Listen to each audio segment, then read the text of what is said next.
सम्पूर्ण साथीहरुमा नमस्कार। GK fast track YouTube च्यानलमा तपाईलाई स्वागत छ। नेपाल दूरसञ्चार कम्पनी लिमिटेड नेपाल टेलिकम केन्द्रीय कार्यालय पदपूर्ति समितिले मिति 2082 माघको 16 गते खुल्ला तथा समावेशी प्रतियोगितात्मक परीक्षाको दरखास्त आह्वान सम्बन्धी सूचना प्रकाशित गरेको छ। यस विज्ञापनमा के कुराहरू भनिएको छ लगायतका म सम्पूर्ण जानकारी यस भिडियो मार्फत तपाईहरुलाई जानकारी दिनेछु। भिडियो अन्तिमसम्म हेर्नुहोला। धेरै संख्यामा माग रहेको छ। तह 3 देखि तह 9 सम्म उपप्रबन्धक टेलिकमको देखि जुनियर टेक्निशियन सम्मका पदमा चाहिँ भ्याकेन्सी खुलाएको छ, माग रहेको छ। धेरै संख्यामा माग रहेको छ। नेपाल टेलिकम नेपालकै प्रतिष्ठित एउटा संस्थान रहेको छ। यसमा धेरै राम्रो सेवा सुविधाहरू पनि प्राप्त हुन्छ। यहाँनिर के कति संख्यामा माग रहेको छ भन्ने कुरा म तपाईहरुलाई सरसर्ती जानकारी दिनेछु। भिडियो अन्तिमसम्म हेर्नुहोला। तह 9 रहेको छ। यो क्रम संख्या 1 मा उपप्रबन्धक 2 जनाको संख्यामा रहेको छ, खुल्ला 1 र दलित 1। तह 9 उपप्रबन्धक प्रशासनतर्फ जम्मा 1 जना, खुल्लामा 1 जना मात्र मागिएको छ। तह 8 वरिष्ठ इन्जिनियर टेलिकमको चाहिँ 2 जना मागिएको छ, खुल्लामा 1 र आदिवासी जनजाति 1 गरी जम्मा 2 जना। वरिष्ठ प्रशासकीय अधिकृत जम्मा 1 जना, आदिवासी जनजातिमा मात्र मागिएको छ। वरिष्ठ लेखा अधिकृत भनिएको छ, यो 3 जना, 2 जना खुल्लामा र 1 जना महिला। टेलिकम इन्जिनियर यो 5 जना रहेको छ, 3 जना खुल्लामा, आजमा 1 जना, त्यसैगरी दलितमा 1 जना। अर्को रहेको छ टेलिकम इन्जिनियर, यो इलेक्ट्रिकल तर्फ रहेको छ, 1 जना, खुल्लामा मात्र रहेको छ। 7औं तह इन्जिनियर सिभिल 1 जना।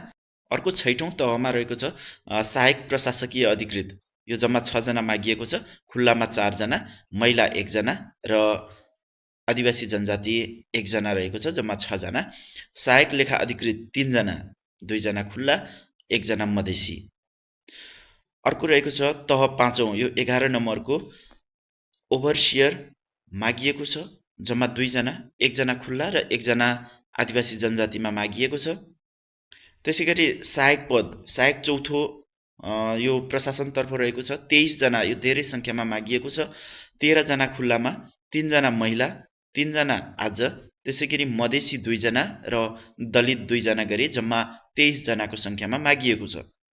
त्यसैगरी अर्को चौथो त टेलिकम टेक्निशियन तर्फ रहेको छ, 12 जना जम्मा, 7 जना खुल्लामा, 2 जना महिला, 1 जना आज, मधेसी 1 जना, दलित 1 जना गरी जम्मा 12 जनाको संख्यामा मागिएको छ। अर्को जुनियर टेक्निशियन भनिएको छ, यो तह 3 रहेको छ, 18 जनाको संख्यामा मागिएको छ। धेरै संख्यामा माग रहेको छ। 10 जना खुल्ला, 2 जना महिला, 2 जना आज, मधेसी 2 जना, 1 जना दलित र अपाङ्ग 1 जना गरी जम्मा 18 जनाको संख्यामा यो तह 3 मा मागिएको छ। धेरै संख्यामा मागिएको छ। तपाईहरुले राम्रो तयारी गरेर नेपाल टेलिकममा जागिर खान सक्नुहुनेछ। धेरै राम्रो सेवा सुविधा रहेको नेपाल दूरसञ्चार कम्पनी लिमिटेडमा धेरै संख्यामा मागिएको छ। अब यो सम्बन्धी शैक्षिक योग्यताहरू के कति चाहिन्छ भन्ने कुराहरू म तपाईहरुलाई सरसर्ती सबै जानकारी दिनेछु। भिडियो अन्तिमसम्म हेर्नुहोला। यदि तपाई यस च्यानलमा नयाँ हुनुहुन्छ भने च्यानललाई सब्स्क्राइब गर्न नछुटाउनुहोस्, ताकि यस्तै जानकारीमूलक भिडियोहरू तपाईले छिटै प्राप्त गर्न सक्नुहुनेछ। आवश्यक न्यूनतम योग्यता भनिएको छ तह 9 को लागि। यहाँ म तपाईहरुलाई धेरै जनाले भर्न मिल्ने खालको पदको म शैक्षिक योग्यताको बारेमा जानकारी दिनेछु। यो तपाईहरुलाई यदि आवश्यक हो भने तपाईले भिडियोलाई पज गरेर राम्रोसँगले अध्ययन गर्न सक्नुहुनेछ। तपाई अन्य विस्तृत जानकारीको लागि म यस भिडियोको डिस्क्रिप्सनमा राखिदिनेछु लिंक, त्यहाँबाट पनि गएर हेर्न सक्नुहुनेछ। र पाठ्यक्रमको विषयमा पनि म अर्को भिडियो मार्फत तपाईहरुलाई जानकारी दिनेछु। यस च्यानल भिजिट गर्दै गर्नुहोला। तह 6 को लागि रहेको छ सहायक लेखा अधिकृत पदका लागि मान्यता प्राप्त शिक्षण संस्थाबाट व्यवस्थापन, वाणिज्यशास्त्र वा व्यापार प्रशासनमा स्नातक तह वा सोस्तर परीक्षा उत्तीर्ण गरेको हुनुपर्नेछ भनिएको छ। यो सहायक लेखा अधिकृत पदका लागि रहेको छ। अर्को रहेको छ सहायक प्रशासकीय अधिकृत पदको लागि मान्यता प्राप्त शिक्षण संस्थाबाट जुनसुकै विषयमा स्नातक वा सोस्तर उत्तीर्ण गरेको हुनुपर्नेछ। तपाईले जुनसुकै विषयमा ब्याचलर गर्नुभएको छ भने तपाईँले सहायक प्रशासकीय अधिकृत पदका लागि आवेदन दिन सक्नुहुनेछ।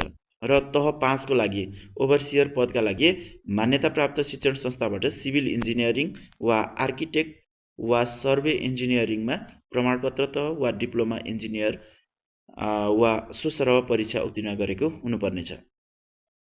ओभरसियर पदका लागि भने तपाईँले सिभिल इन्जिनियरिङ आर्किटेक्ट वा सर्वे इन्जिनियरिङमा प्रमाणपत्र तह भनेको +2 सोसरह उत्तीर्ण गरेको हुनुपर्नेछ भनिएको छ। सरसर्ती मैले तपाईहरुलाई जानकारी दिएँ। अब तह 4 को लागि के कस्तो योग्यता मागिएको छ त्यो सम्बन्धी जानकारी दिन गइरहेको छु। भिडियो अन्तिमसम्म हेर्नुहोला।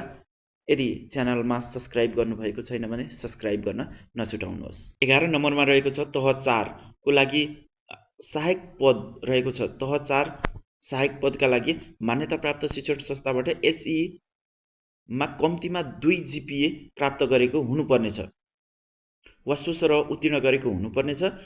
साथसाथै यसको लागि भने लोकसेवा आयोगबाट सञ्चालित पूर्व योग्यता परीक्षा उत्तीर्ण भई प्रमाणपत्र प्राप्त गरेको हुनुपर्नेछ। योभन्दा केही समय अगाडि मात्र लोकसेवा आयोगले यी विविध संस्थानहरूले खुलाउने सहायक पदका लागि अर्थात् चौथो तहका लागि भने पूर्व योग्यता परीक्षा सञ्चालन गरेको थियो। त्यसमा तपाईँ उत्तीर्ण भएको हुनुपर्नेछ अनि मात्र तपाईले यो चौथो तहको सहायक पदमा भर्न पाउनुहुनेछ, अन्यथा तपाईले भर्न पाउनुहुने छैन। अर्को रहेको छ तह 4 टेलिकम टेक्निशियन पदका लागि मान्यताप्राप्त शिक्षण संस्थाबाट एसएलसी वा सोसरह उत्तीर्ण गरी नेपाल दूरसञ्चार कम्पनी लिमिटेडको दूरसञ्चार तालिम केन्द्रबाट ट्रान्समिसन आउटसाइड पावर स्विचिङ वा टेलिकम टेक्निशियनको तालिम प्राप्त वा राष्ट्रिय सिप परीक्षण केन्द्रबाट ट्रान्समिसन आउटसाइड पावर स्विचिङ विषयमा तह 2 को सिप परीक्षण उत्तीर्ण गरेको हुनुपर्नेछ। यो टेलिकम टेक्निशियन पदका लागि रहेको छ। र तह 3 को लागि जुनियर टेक्निशियन पदका लागि मान्यता प्राप्त शिक्षण संस्थाबाट 10औं कक्षा उत्तीर्ण गरी नेपाल दूरसञ्चार कम्पनी टेलिकमको दूरसञ्चार तालिम केन्द्रबाट यो माथि भनिएको जस्तै रहेको छ ट्रान्समिसन आउटसाइड पावर स्विचिङ वा जुनियर टेक्निशियनको तालिम प्राप्त वा राष्ट्रिय सिप परीक्षण केन्द्रबाट ट्रान्समिसन आउटसाइड पावर स्विचिङ विषयमा तह 1 को सिप परीक्षण उत्तीर्ण गरेको हुनुपर्नेछ। यो तह 3 जुनियर टेक्निशियनको लागि रहेको छ।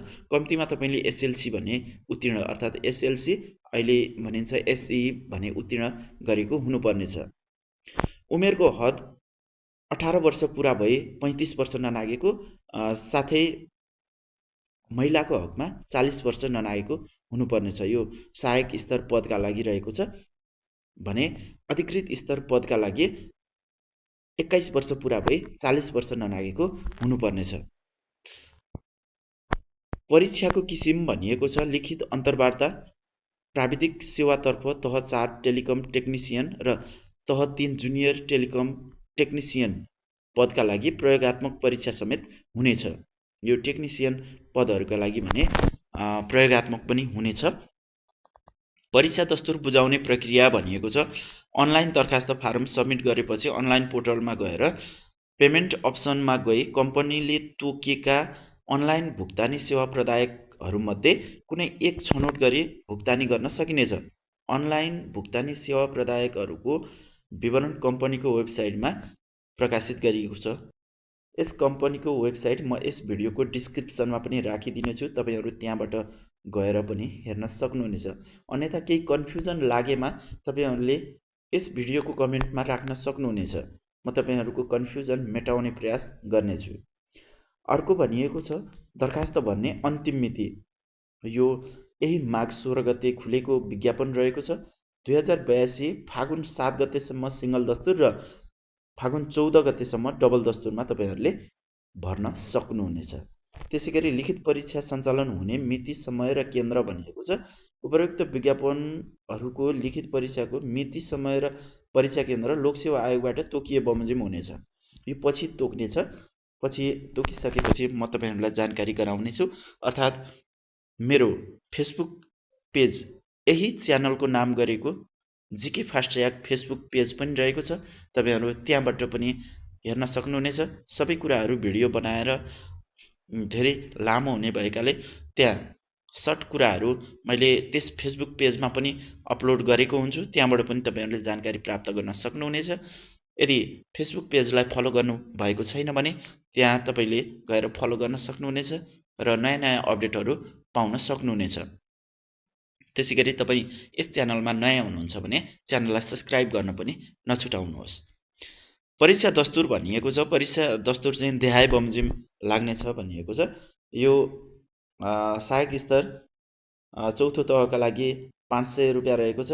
सहायक स्तर पाँचौं तहको लागि 500, त्यसैगरी सहायक स्तर तेस्रो तहको लागि 300 रहेको छ भने तपाई थप समावेशी समूहतर्फका लागि चाहिँ प्रत्येक समावेशी समूहको लागि प्रत्येक रु थप 100 को दरले बुझाउनु पर्ने हुन्छ भने अधिकृत स्तर पदका लागि 800, 700 रहेको छ र थप समावेशी तर्फ भर्न चाहनुहुन्छ भने 200 का दरले बुझाउनु पर्ने हुन्छ। तपाईहरुले समावेशी समूहतर्फ दरखास्त दिँदा उम्मेदवारहरूले तयार गर्नुपर्ने थप कागजातहरू भनिएको छ। तपाई यदि समावेशी तर्फ दिन चाहनुहुन्छ भने तपाईहरुसँग यस्ता कागजातहरू हुन आवश्यक छ। आदिवासी जनजातिको हकमा नेपाल आदिवासी जनजाति उत्थान राष्ट्रिय प्रतिष्ठान ऐनमा सूचीकृत भएको जातिहरूको हकमा सो ऐनले सूचीको आधारमा तर नेपाल आदिवासी जनजाति उत्थान राष्ट्रिय प्रतिष्ठान ऐनमा सूचीकृत भएको जातिभित्र एकभन्दा बढी थरहरू भएमा सम्बन्धित स्थानीय तहको प्रमुखको सिफारिसमा प्रमुख जिल्ला अधिकारीबाट सूचीकृत भएको जातिभित्रको थर भन्ने प्रमाणित गरिएको हुनुपर्नेछ। सिडिओ कार्यालयबाट स्थानीय तहको प्रमुखले तपाईलाई सिफारिस गर्नेछ र तपाई यदि मगर हुनुहुन्छ चाहिँ नेवार हुनुहुन्छ भने तपाई आदिवासी जनजातिभित्र पर्नुहुन्छ तर तपाईसँग प्रमाणपत्र भन्ने हुनुपर्नेछ। त्यो चाहिँ तपाईले सिडिओ कार्यालयबाट प्राप्त गर्न सक्नुहुनेछ। त्यसैगरी दलितको हकमा रहेको छ। त्यस्तै किसिमका अपाङ्गता भएको हकमा, मधेसीको हकमा, पिछडिएको क्षेत्रको हकमा रहेको छ। यी कुराहरू तपाईले भिडियोलाई पज गरेर राम्रोसँगले अध्ययन गर्न सक्नुहुनेछ।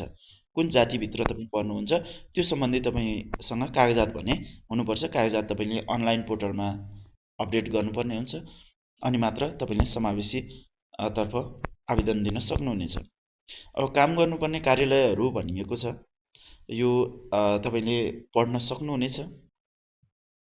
त्यसैगरी पुनश्च भनिएको छ यहाँ अनलाइन मार्फत फारम भर्दा कुनै समस्या भएमा यस कम्पनीको सम्पर्क टेलिफोन भनिएको छ 014210415 रहेको छ। साथै यहाँ चाहिँ इमेल पनि भनिएको छ। यसमा पनि तपाईले सम्पर्क गर्न सक्नुहुनेछ। नेपाल दूरसञ्चार कम्पनी लिमिटेडले 2082 माघ 16 गते प्रकाशित गरेको यो सूचना हो। यो विज्ञापन खुलाएको हो। तपाईले समय छौन्जेल भर्न सक्नुहुनेछ। सिंगल दस्तुरमै तपाईले आवेदन दिनुहोला र कुनै पनि दुविधा भएमा तपाईले यस भिडियोको कमेन्टमा राख्न सक्नुहुनेछ र तपाई यदि फेसबुक पेजमा फलो गर्नुभएको छैन भने त्यहाँ पनि गएर तपाईले फलो गर्न सक्नुहुनेछ भन्दै लगभग मैले तपाईहरुलाई सरसर्ती जानकारी दिएँ। यस्तै भिडियोहरू तपाईलाई आवश्यक छ भने यस च्यानललाई सब्स्क्राइब गर्नुस् र यस भिडियोलाई एक लाइक अवश्य गर्नुहोला र कुनै कन्फ्युजन छ भने कमेन्टमा राख्नुहोला। म सकेसम्म तपाईको कन्फ्युजन मेटाउने प्रयास गर्नेछु। यतिन्जेलसम्म तपाईले भिडियो हेरेर साथ दिनुभयो। तपाईलाई धेरै धेरै धन्यवाद दिँदै यस भिडियोबाट बिदा माग्न चाहन्छु। हवस् त, नमस्कार।